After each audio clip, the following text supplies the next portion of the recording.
Le 9 mai 2016, les Philippines ont organisé ces élections générales. Et bien sûr, le plus grand intérêt a été démontré vers les élections présidentielles parce que les Philippines sont une démocratie présidentielle où le président sert comme le chef d'État et le chef du gouvernement.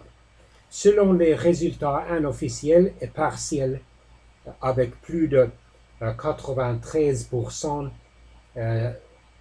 des places des urnes ou des districts électoraux reportant, le maire Rodrigo Duterte de la ville de Davao, au sud des Philippines, a gagné une pluralité commandante dans les élections présidentielles philippines, avec quelques 15,7 millions de votes ou 38,6%. L'ancien secrétaire de l'Intérieur et le candidat présidentiel du Parti libéral qui a gardé ou tenu la présidence depuis 2010, M. Manuel Rojas Jr. a gagné quelques 9,5 millions de votes ou 23,4% des voix. La sénateur indépendante Grace Poe a gagné quelques 8,8 millions de votes ou 21,7% des voix. Le vice-président philippin sortant, M. Jejomar Binay, a gagné quelques 5,2 millions de votes ou 12,9%. Et la sénateur Miriam Defensor Santiago a gagné quelques 1,4 millions de votes ou 3,4% des voix, selon les résultats officiels et partiels, unofficiels et partiels.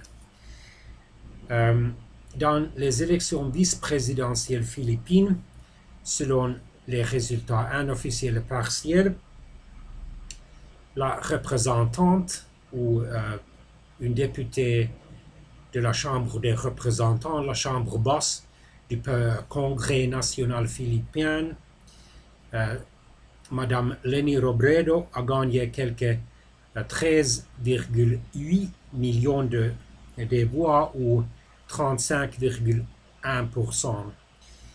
Le sénateur Bongbong Marcos, un fils du président décédé philippin Ferdinand Marcos, a gagné plus de 13,5 millions de voix ou 34,5% des totales.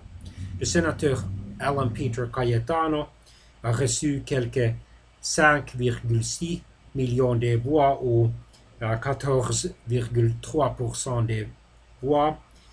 Le sénateur Chiz Escudero en a reçu plus de 4,7 millions, soit 12,1%.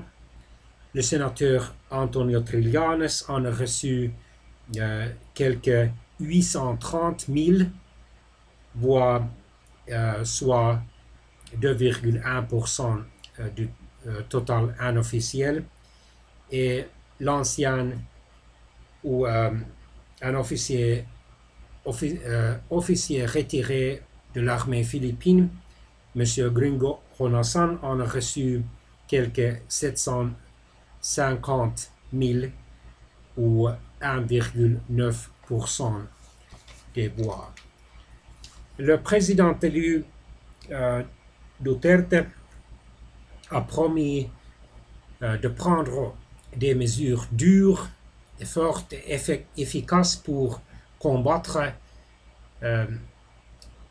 quelques grands problèmes des Philippines comme la corruption, la crime et le trafic des drogues. Il a fait des prononcements controversiels, par exemple sur le pape et sur les femmes. Il a aussi utilisé des mots profanes dans quelques occasions publiques.